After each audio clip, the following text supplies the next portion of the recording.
Okay, girl, you definitely need to go get that wine, that cold drink, that tea, coffee, whatever it is that you want to drink, okay? Because you and I need to talk, okay? Real hot girl shit. Yeah, I'm in my bag, but I'm in his too. And that's why every time you see me, I got some new shoes. Hey guys, I really hope you guys are doing well. I'm doing just fine, honestly. This December, I can't really complain much about it. Like, I really hope you guys are doing well. I hope this December is treating you well. I hope you guys are happy. I hope you guys are spending time with your families, your friends. You know, I really hope you guys are happy wherever you are, okay? And today we're gonna talk about something that most people don't like talking about for some odd reason, and that is your vagina. Okay, if you are somebody who has a vagina, you have gone through most of the things that I'm gonna mention, okay? So let's talk about it, girl, because one thing about me, I love talking about the things that most people are scared to address, okay? And one thing about the vagina is that a lot of people don't like talking about it, okay? And it has never made sense to me, because if you're somebody who owns a vagina, why is it embarrassing to talk about the vagina? You literally sleep with that vagina, you wake up with that vagina, you've had that vagina for as long as you've been alive, okay? So it's honestly nothing embarrassing to talk about. And you know what, girl, I got you. We will definitely tackle the vagina. We're gonna talk about it, okay? So before we go any further, I just want to break down the video before we start, okay? We're gonna talk about vaginal health, basically how to keep your vagina healthy, and then we're gonna talk about vaginal yeast infection. I'm gonna tell you what it is, the causes, the symptoms, and obviously the prevention or the cure. Basically, I'm going to tell you the symptoms just so that you know what to look out for, because I realized that as women, especially as young girls, for the longest time, you don't really understand your body. You don't really understand your vagina. Like, it's something that a lot of people don't talk about, to a point where you even get embarrassed to even ask your mom or to ask your sister what it is. When your discharge changes color, you're too embarrassed to ask any of your family members, because I mean, it's something that most people don't talk about. So you know what? I'm gonna be the big sister that you never knew you needed. So let's get into it. I'm gonna keep looking down because I have my notes in my hand. I just wanted to do research. I didn't want to come here and spew things that I don't know much about, okay? All the information that I'm gonna give you is something that I have researched, okay? I don't want to come here and talk about things that I don't know for sure, okay? So yeah, let's get into it. Firstly, keeping your vagina healthy. The rumors are absolutely true. Your vagina is a self-cleaning organ, okay? Your vagina literally cleans itself. What you can do to help your vagina, especially when it comes to cleaning it, is wash it with water. All those soaps, all those deodorants that people tell you to use, they should be gone, okay? They should be gone, because that is not good for your vagina. You're literally disrupting your pH balance. Once your pH balance is disturbed, girl, your vagina is gonna start smelling weird, okay? And that's something that a lot of people don't talk about. The reality is that a lot of people aren't educated when it comes to the vagina, okay? People will literally make fun of you if your vagina smells a bit off. They never take into consideration that your pH might be off for many reasons, okay? Because they don't know. They just don't know. So I'm gonna be the girl that's gonna tell you how to take care of your vagina, okay? So you definitely have to use water when it comes to your vagina. Trust me. And then there are people like myself who just feel extra clean when we use something in addition to water, okay? I don't use like scented soaps. I don't use a soap down there, okay? I don't, but I definitely use this. This is Gynagod. This is me like putting you on, okay? This is Gynagod. It's feminine wash. It's unscented. This feminine wash basically eliminates odor, eases discomfort and irritation, and it is pH balanced, okay? That is very important. When it comes to your vagina, pH is everything. If your pH is off, your vagina is gonna be off, and that is something that you don't want. So this is definitely what I use. I've been using this for years now. Take a screenshot, because this is really good, okay? I probably started using this when I was like 16, and now I'm 21, and trust me when I say this is really good for your vagina. Like, my vagina has never cried since I started using this. So girl, you better go get yourself some Gynagard, okay? Also, I have to mention that it has no scent. Like, it smells like nothing. Let me actually show you what it looks like. It has like a type of like clear gel consistency. I think you can see that, okay? Yep.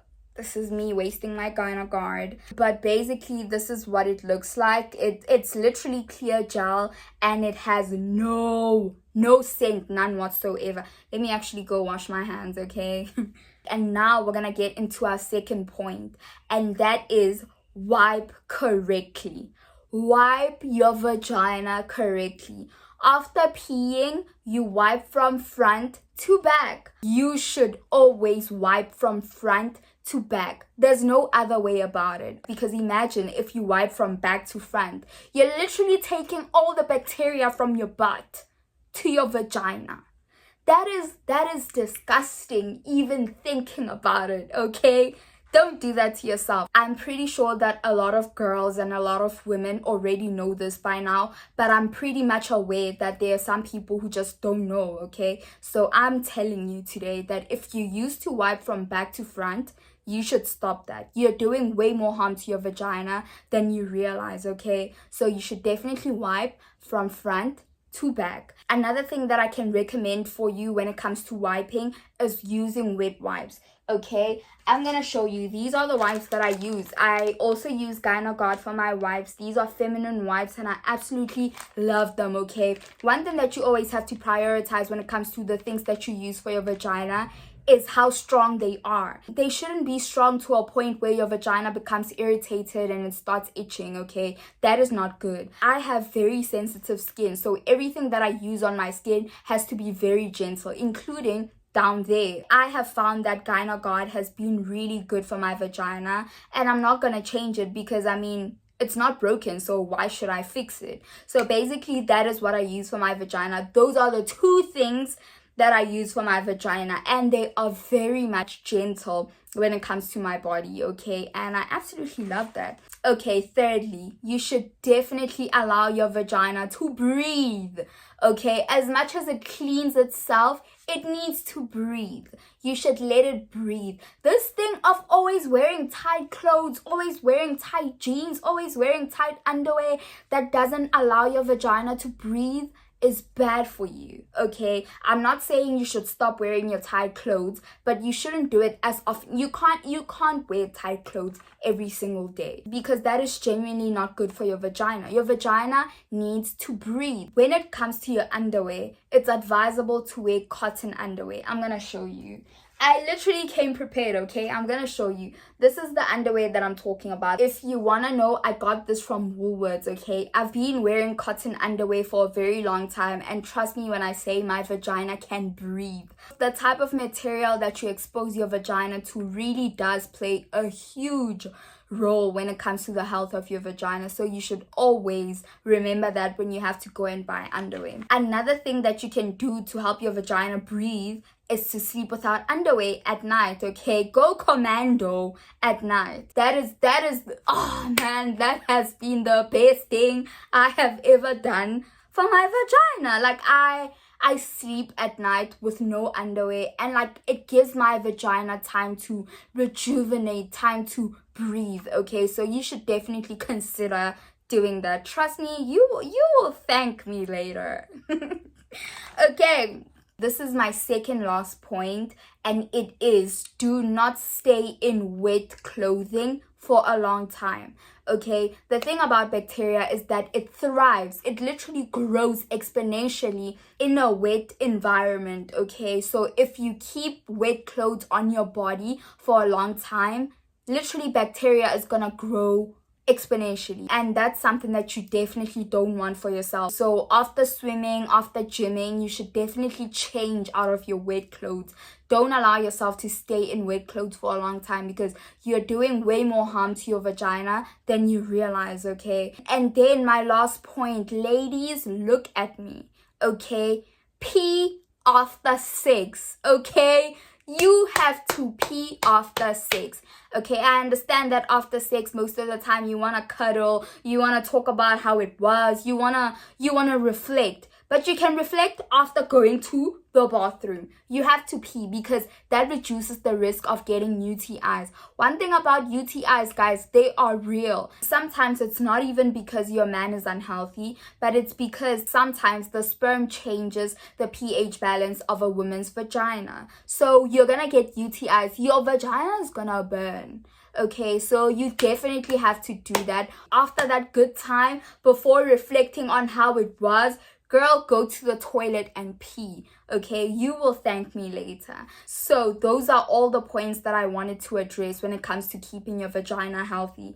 Now, we're gonna talk about yeast infections, okay? Firstly, let's actually talk about what a yeast infection is. Basically, a vaginal yeast infection is an overgrowth of bacteria in the vagina. That's all it is. So a little anatomy lesson with me. Your vagina already has bacteria that is healthy, bacteria that protects your vagina. So sometimes there are things that happen in our vagina that cause the bacteria in your vagina to grow rapidly, and that is when you get infections. Okay, it's just an overgrowth of bacteria. So before we talk about preventing and curing yeast infections, let's actually talk about the symptoms, because I understand that there are some people who have had yeast infections but they didn't know that it was yeast infections, because they don't have anybody to explain this to them. So don't worry, girl, I got you. Okay, firstly, the symptoms of a yeast infection are itching,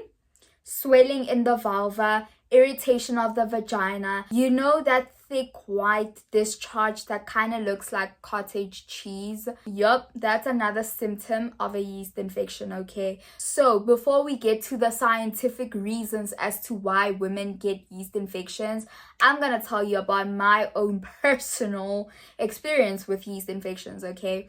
Firstly, I have realized that I always, and I mean always, without a shadow of doubt, get a yeast infection every time I use a public restroom. Okay, if I use a public toilet, I will get a yeast infection. My mom taught me that before I sit down on a public toilet, I should obviously wipe the seat with wet wipes, and then I should take toilet paper and lay it on the seat before I sit down. Because TMI, but I can't squat while peeing. I can't, guys. I need to sit down on the actual seat while I pee, because my pee is not gonna come out if I squat. So my mom taught me how to do the whole toilet paper on the seat thing, but it still doesn't work. Unfortunately, that is my fate. I will always get a yeast infection when I use a public toilet. Now, let's actually get into the different causes of a vaginal yeast infection, okay? Firstly, using antibiotics can cause you to get a yeast infection, okay? I need you to follow me. Remember I told you that your vagina already has healthy bacteria that already lives in it to protect it? Using antibiotics kills bacteria. So that means antibiotics sometimes kill the bacteria that is already healthy, that is living in your vagina. And then this causes yeast to grow in your vagina. Therefore, you get a yeast infection. So, using antibiotics can sometimes lead to a yeast infection, unfortunately. But what you can do to counteract antibiotics is using probiotics, okay? So, if you find out that you get a yeast infection because you have been taking antibiotics for a specific reason, you should look into probiotics, because obviously probiotics will counteract what antibiotics do, okay? The second possible cause of vaginal yeast infections is contraceptives. Okay, the pills that we all hate because they just mess up our hormones. Yeah, they can sometimes also cause yeast infections, unfortunately, because in their attempt to balance your hormones, they can disturb the natural balances between estrogen and progesterone that naturally occur in your body. Therefore, contraceptive pills can lead to an overgrowth of yeast in your vagina. If we're keeping it a buck, being a woman is difficult, bro. It is difficult because we are on contraceptives for many reasons. We are on contraceptives to prevent pregnancy. We are on contraceptive to prevent acne, to balance our hormones. But you will still risk getting a yeast infection. Being a woman is difficult. We don't talk about this enough. So with all that being said, the third possible cause of a yeast infection is pregnancy.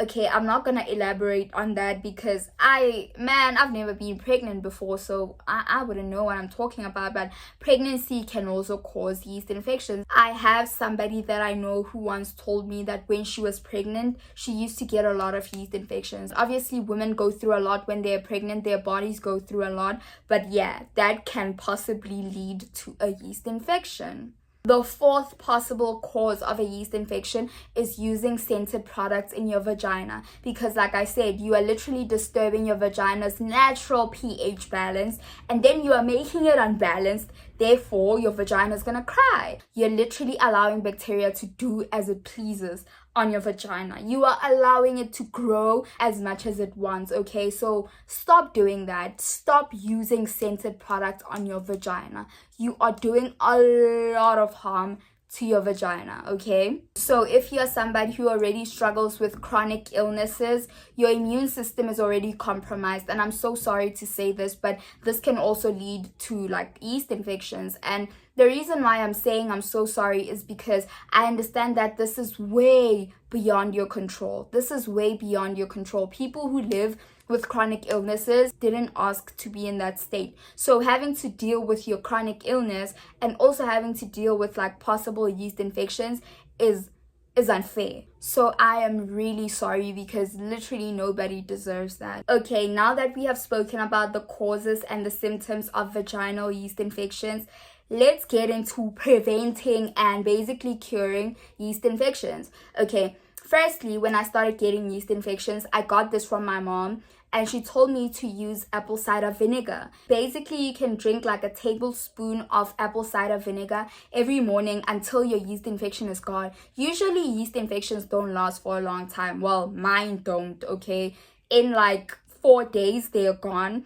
So that would require me to drink apple cider vinegar like for the next 4 days until it's gone. Because the thing about it is that it's too acidic. You can't take it every single day, even when your yeast infection is gone, because that is just not good for your body. Another way that you can use apple cider vinegar for your yeast infections is by pouring it into your bath water. So when you're about to take a bath, you pour a bit of the apple cider vinegar into your bath water. You get in there before you add any bubble baths or any salts. Just get in there, soak yourself for like 15 minutes, okay? Soak yourself in water that has apple cider vinegar for 15 minutes until the yeast infection is gone. And trust me, girl, that worked for me every time, okay? It worked for me every single time without fail. So trust me when I say apple cider vinegar is that girl. It has been that girl for me for a very long time. Another thing that always helps me with my yeast infections is this, okay? I got this from Clicks. It was definitely less than 100 rand. I think it was like 85 rand. I got this from Clicks, and this is probably the best thing ever for your yeast infections, okay? This and apple cider vinegar have really done wonders when it comes to my yeast infection. A lot of people say this is Canex V, okay? But I think it's Sanex V. Sanex V sounds better. It sounds more professional. Okay, so however way you choose to pronounce this is definitely something that you should get if you're somebody who struggles with yeast infections, okay? Because I know what I'm talking about. Another thing that I've heard a lot of girls say it has helped with their yeast infections is like taking a tampon and then dipping it into coconut oil and then obviously like putting it up your vagina. People say it has helped. I've never tried that before because hey guys, mina nyasaba, like I've never tried that before because if we're keeping it a bug, guys, I am scared of tampons, okay? I have never used a single tampon in my life. I bought this box when I went on the vacation with my boyfriend and his family because obviously we were going to swim and I was on my period. And I was like, oh my god, if we get there and I'm still on my period, I need to put my big girl panties on and I need to try out a tampon. Thank God I wasn't on my period anymore. But what I'm trying to say is that I've never tried it because I'm scared of tampons, okay? That's TMI, but it doesn't matter, honestly. But yeah, if you have coconut oil and you don't have all the other things that I've mentioned, you can definitely try that out, and then you will tell me how it makes you feel, okay? Now let's quickly talk about shaving, okay? When it comes to shaving your underarms, your vagina, you have to be careful, okay? Using a razor, I'm sorry to say this, but it's not good for you. It's really not good for your skin. I understand that there are people who have mastered using a razor, but the reality is a lot of people haven't, okay? Using a razor can cause razor bumps. It can cause ingrowns. It can cause your skin to darken. It can cause your skin to dry up. It's just not good for you, especially if you haven't mastered using a razor. So what I can recommend is obviously a hair removal cream, and I have to mention that if you have sensitive skin, you should go for a hair removal cream that is specifically formulated for people with sensitive skin, because trust me, I am speaking from experience. I once got burned. My armpits got burned. I got a chemical burn because I used a hair removal cream that wasn't formulated for people with sensitive skin, okay? So trust me, I know what I'm talking about. Do not put yourself through that. If you have sensitive skin, go for things that say for sensitive skin. It's as easy as that. But what I've also started getting into is waxing. So this is the wax that I use. This is a hot wax. Basically, I'm just gonna open it. I recently bought this one, and this is what it looks like. It comes with this thing. Obviously, it's a stick to apply the wax and to, but basically it comes in this, and it looks like that. It's so hard right now. Like, obviously it's really hard, but that is what it looks like. It comes in this enamel thingy, and yeah, basically I haven't used this yet, but I have been waxing myself, and I must say that it has been the best thing I've ever done for my body. Because what ingrowns? Like, what is an ingrown? What is an ingrown? What is discoloration? Like, waxing is honestly the next best thing, okay? But the problem is, it hurts. Girl, it hurt. Like, you need to have a certain level of pain tolerance to wax, especially to wax yourself.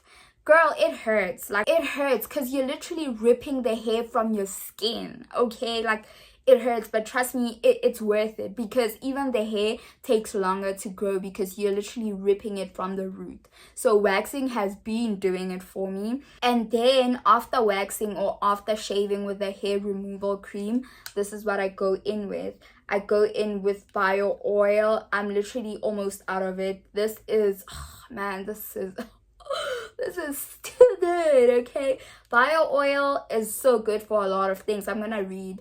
It's good for scars, it's good for stretch marks, it's good for uneven skin tone, it's good for aging and dehydrated skin, and it's also really good for keeping your skin rejuvenated, okay? Every single time after I shave, no matter what I use, I will always go in with bio oil, because girl, this is some good stuff, okay? So yeah, with everything being said, thank you guys so much for watching my video. We have come to the conclusion of this video. I've been speaking for a very long time.